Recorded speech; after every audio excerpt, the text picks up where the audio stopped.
Hello, ladies and gentlemen, boys and girls. Welcome to another episode of the Tradie Business School podcast, where we have real conversations that help you get your time back, get off the tools, scale your trades or service-based business, and help you get some of your life back.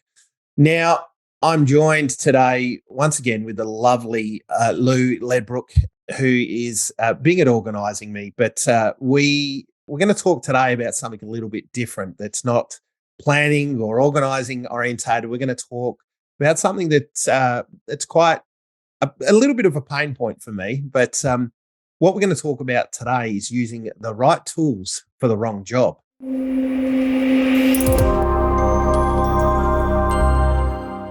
Now, before we get into that, I'm just going to say hello to Lou. How are you today, Lou? Thanks for joining us again.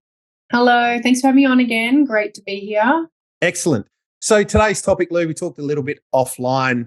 This is really, we're getting into a little bit of the mindset stuff now, which I do love. And it is something that we see throughout business owners, executives, people as they evolve in their leadership. They'll have a tool set that gets them to here. There's an old saying, what got you here won't get you there. And if you've heard that, but you don't understand that, hopefully this will help you get your head around it. But there's a whole heap of things. Now, I'm not going to get into schema therapy and those sorts of things because I'm not a schema therapist, obviously. But if you want to get into the mindset stuff, it's a great place to start. But what I'm going to talk about is the traits that I see in business owners and entrepreneurs that we talk about. And a whole lot of this stuff is within me. So I'm going to put my heart on my sleeve here. And once again, you've got full permission to throw me under the bus, Lou. But, one thing in particular that I see with business owners, myself included, is this unrelenting standards, this high level of, ownership around, details and quality of workmanship or workpersonship, I should say, these days. But just that constant commitment to be better and better. I mean, for most people, this is why they've gotten into business in the first place. And that's great, right? Because that is what gets you into business. It's what gets you to a certain level. And that level, is different for different people. I've seen people tap out at, a couple of $100,000 in turnover. And I've seen people scale businesses to $5-10 million with these unrelenting standards and these demanding critic that's like more, spelt MOAR. But, that at some point or another, they hit that glass ceiling where that I guess, tool in the toolbox of skill sets, it stops working or they get diminishing returns. And for me, my unrelenting standards led to burnout. And you were there for many of those times where I was in that place and struggling. But for me, that's one thing that I see. But I'd love to hear from you in your experience. What have you seen in the world of tools that are really valuable to get people to a certain level, but then beyond it starts to become a disservice or the wrong tool for them? Look, and I think unrelenting standards is kind of in the same bracket as perfectionism, to be honest, Right. So this desire and this drive to always be the best, be perfect, have perfect, do perfect, whatever it is, that is basically this unrelenting standards to always achieve the best. And it's not always just about the best, actually. It's just to get everything done, right? And to get it all done today as quick as I can, that sort of thing. I think it's, like you said, the tricky thing with that is it's like a catch-22. It's a great trait to have, this drive, right? The drive is great to have, and that's great to have in business, but it can lead you to a place of burnout. As you've said, you've been there, I've been there. I've also taken myself to burnout on more than one occasion because I do also have unrelenting standards, but they're of ourselves. I think they are of other people, but they're of ourselves. And that's why they're really hard to control, right? Yeah. So it's having to put, if you have unrelenting standards of somebody else and they're not living up to that standard, you call them out on it, right? Whereas when it's yourself, you have these unrelenting standards, it's almost someone else has to call you out on it. Yeah, I think, and that's probably one of the big parts of why we work together. Obviously, we've got that shared experience through burnout. We understand what that's like. So we can, I guess, be able to point out, particularly you with me, pointing out when I'm utilizing that skill set, but also when I'm not. Because here's the other flip side of this coin. That sort of skill set can be really valuable, like when I want really high quality product put out there, when I want really exceptional service, when I want to do something that is of a really high caliber standard, performance, product, whatever it may be, having that skill set is amazing. But I think when they become an issue, these skill sets, is when they do become toxic, and we're applying it to the wrong areas, because here's the thing, if I had taken that unrelenting standard, that high level, and I had applied that to my health, my nutrition, my welfare, my physical fitness, all of that sort of thing, I'd probably be an elite athlete in something. But, like I would have also probably averted burnout and those sorts of things. So that's where the right tool using the right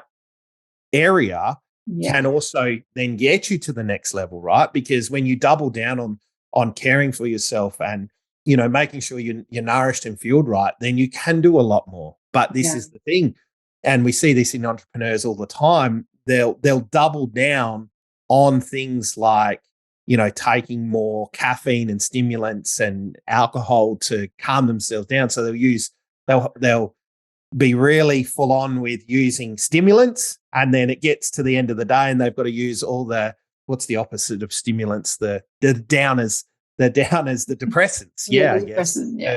They kind of pull them back down so they can actually sleep and that sort of thing. And that roller coaster, it's exciting in business, right? But I remember someone said to me years ago, you want your business to be really boring and predictable. And then you want to get your adrenaline and your roller coaster ride, your excitement from outside, go and ride a high speed bike, go jump out of a plane, whatever it may be that lights you up and gives you that. But for God's sake, don't do it in your business. Yeah, that's a very good point that, if you throw yourself into all or nothing in just one part of your life, then the other parts suffer, like you're saying, like if you're like, I'm all in my business right now, I'm just like, I've just got to go hard.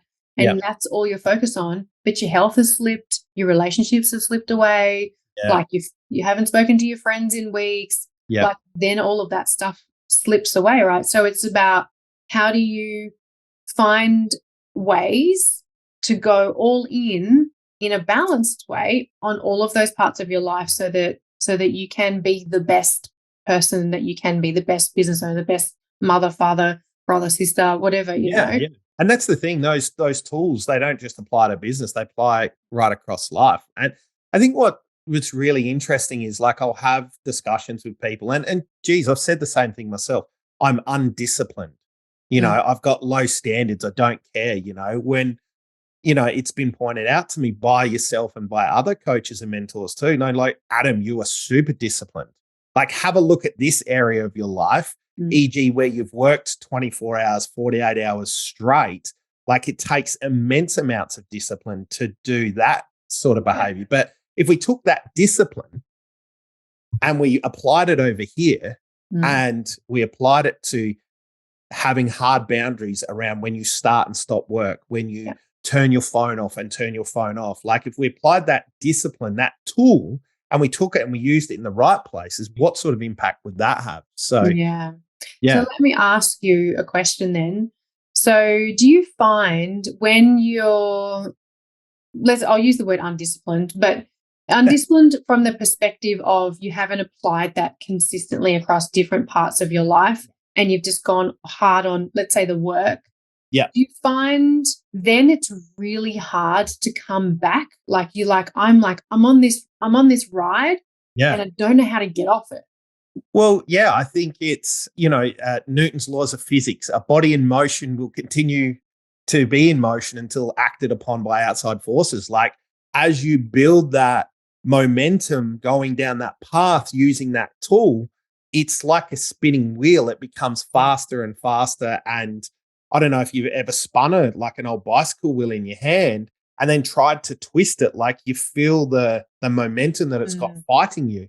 So of course, when you've set your mind on one thing and you've applied this all or nothing, this discipline, motivation, whatever the tool is that you've got, like when you apply it, and that's the thing, you've got to be really mindful with everything. Like when you are mindlessly applying these tools to certain situations without checking in, is this the best, highest use of this tool? Like, is this what it's designed for? Yeah. Discipline is like, and this is the thing, these tools can be used in a variety of different ways, but yeah, trying to come back from there where you've tipped the scale so heavily in that direction. Yeah, it takes huge amounts of work. And like, to be honest, back in the day when I was so far down that burnout path, I was so programmed around caffeine consumption and lack of rest and working all-nighters and that sort of thing. Like, it took external intervention to kind of slow the wheel down. And this is the thing, when you're going down that path, you've got to slow the momentum before you can bring it to almost a complete stop, or often a complete stop, before you can start tracking it back in the other direction, So yeah, it's kind of like, I mean, for me, I use locomotive, like I'm a big dude. So, if I'm running down a hill, like I need twice as much length runway to stop, I mean, a plane's a good example. The heavier the plane, the longer the runway it needs to stop. Heavier the train, the longer the rail it needs to stop. The longer you've been in this perpetual state of motion down a certain path, it's going to take time. And for me, as entrepreneur, visionary, like, I don't have time. I do, but I don't want to give time to slowing the beast down to then change its direction. It's like, how can I shortcut this? Yeah. And I spent many years looking for hacks. And here's the thing, that there is no hack. The hack is, the fastest way is just to do it the right way, Yeah. Because the other catch is, like, let's say as an example, you've started a new business, you want to go hard, get new clients, and so you're on the phones, you're making sales 24/7, like you're just like going hard. There's also an adrenaline rush with the success, right? So it's successful. You're like, I'm getting the sales, I'm getting the clients, but it's not sustainable. But then you're like, but if I drop back to a sustainable level, I'm no longer getting this level of sales. And so it's like, you have to mentally be comfortable to come back. If you want to continue to get sales at all, you've got to come back. Otherwise, it's going to go to zero because you're going to fall in a heap. I mean, that skill in itself, right, is what I would describe as attachment to outcome, right? Like, it's when you're attached to the sales and you're attached to your clients getting a really good result, or, whatever it may be, producing a really good result if you're, a service-based professional, that's good. Like, it builds business. But there has to come a point where you move towards the sustainable ways of doing business, and understand that not every single client's going to be satisfied, for instance. So detaching from the outcome, building your systems and processes. So it's like, do we deliver the same level of service, the same level of quality for every job, no matter whether you're the king or, a homeless person under a bridge, And these are the things that, when you are attached to that outcome, I mean, one of my other catchphrases is be punitive to the process, not the person, The amount of times I see business owners beat up on themselves or their employees because something went wrong. And it's like, no, it's neither of those. It's the process. And I know this, plays right into your wheelhouse, but I think that's a really amazing point. Yeah.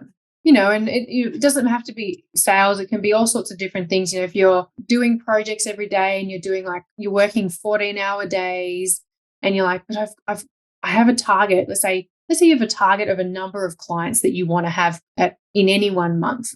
And you're like, but the only way to have that is to consistently work 14, 15-hour days. Then you have to make a decision. Is there a better way? Can I employ someone? Can I do less in my jobs? can I change my target? I think that's really important to, when you see yourself caught on that kind of train, stopping, because the problem is we don't stop, because we're, like you said, you're going full steam down the hill like a locomotive, and you don't stop to reassess and go, what's the consequences of me continuing? Yeah. I mean, that segues back into that podcast we did a while ago and talking about the feather brick truck, right? Yeah. Understand the symptoms of when you're exhibiting these kinds of behaviors, when things are going are not the best use of tools. So, I think that's a really good point, is identifying when you are being able to see the symptoms of when you're using the right tool or a great tool, but using it in the wrong way. I mean, old school tradesmen, I remember, I don't know if anybody else has heard this. It's called choking the hammer, and it's not what you think it is. Please do not get your grotty minds out of the gutter. But my old man, he was a panel beater, and my grandfather a coach builder. And there's, full length of a hammer's 300 mil or 450 mil, can't remember what it is. But let's say you've got a hammer and you've got a big lever, right? The amount of times I've seen people pick up a hammer right up near the head and they'll tap away. Now, the whole idea of having a big lever on a hammer is leverage. You use the whole handle. So they used to say, don't choke the hammer. This is the same thing, make sure that you're using it in the correct way. Yes. Can you get a result by using a hammer, holding it up by the head and tapping away and using your arm as the lever? Sure. But that's not how it was designed. So, I've gone off on a little direct. No, but that's a good example of use it as it designed and how you get the most leverage, right? Yeah. I think that was the point that I was trying to make is leveraging the tool, but to a point where you are also being mindful of, I guess, in that instance where you're holding the hammer, are you getting the most leverage out of it? Is it the best solution for the job? But also when it's not, problem solve that. Okay, I've identified that this symptomatically, this all or nothing behavior, this discipline, this unrelenting standard, this punitiveness, this perfectionism, what you said earlier, they're all amazing tools that can be used to get insanely good results and great outcomes. But also when does it become unsustainable? When is it not the best use of that? And identifying that and then being able to problem solve. Okay, I realize I'm doing that thing. Awareness is the key. Sunlight's the best disinfectant, drag those things out into the sunlight and go, how do I solve this problem? If I am pulling all-nighters, if I am, staying on the phone for 12 hours a day trying to make sales calls, if I'm on site, 12, 14-hour days trying to deliver to the clients, like, how do I solve this problem? How can I, and I think that's one thing I always bring people back to is, if you weren't here, how could you solve this problem so you didn't have to do it, Mm-hmm. And you'll usually get, I can just imagine people's brains tweaking out right now going, oh, I'd have to hire a person. There's no people around. I'd have to train them. And they're just not going to do it to my standard. Here's the thing, like, somebody did it before you and someone's going to do it after you. No man or no person is greater than the mission. You've got to find a way to get to the moon, irrespective of who's on the crew, including yourself. Yeah. I guess that's a focus that, we're always honed in on, is trying to remove key person risk. How do we do this without person A in that role, Yeah. And I think most importantly, me. Yeah. And I think the tricky thing is when you're caught up in it, it's hard sometimes to see the solutions. And, Adam, both you and I have come across different clients, or we've spoken to different people, and they're like, there is no answer. Like, there is no other answer than me working 15-hour days. And then you're like, I know that feels that way right now because you're so in that, right? That's where you are. Yeah. But let's work it out together and we'll find a better way, because other people can do it. You can do it too, Yeah, nice. I think that's probably a good place to wrap it up. If you need a hand, I guess, identifying some of these behaviors, if you struggle to problem solve, and like, if this podcast has tweaked something where you're like, holy cow, that is me. I'm a perfectionist. I'm all or nothing. I pull all-nighters, whatever it may be. Perhaps it's time for us to have a chat. So once again, thanks for being with us today, Lou. Don't forget to like and subscribe to the podcast and to our email list if you need to. Send us a message at inquiries@tradiebusinessschool.com. Don't forget to join the free Facebook group, Tradies and General Contractors Global, where we go live every single week with free training. Training is a wonderful thing, but once again, skill sets is something that can be applied different ways. Like if you use the hammer for the wrong thing, the amount of times my dad told me off for using a shifter for everything because I thought it was the right tool for the job. It's really not. But let's get you tooled up with the right toolkit. Let's get you trained in using the right tools, selecting the right tools for the right job. And, I look forward to connecting with you somewhere in the future.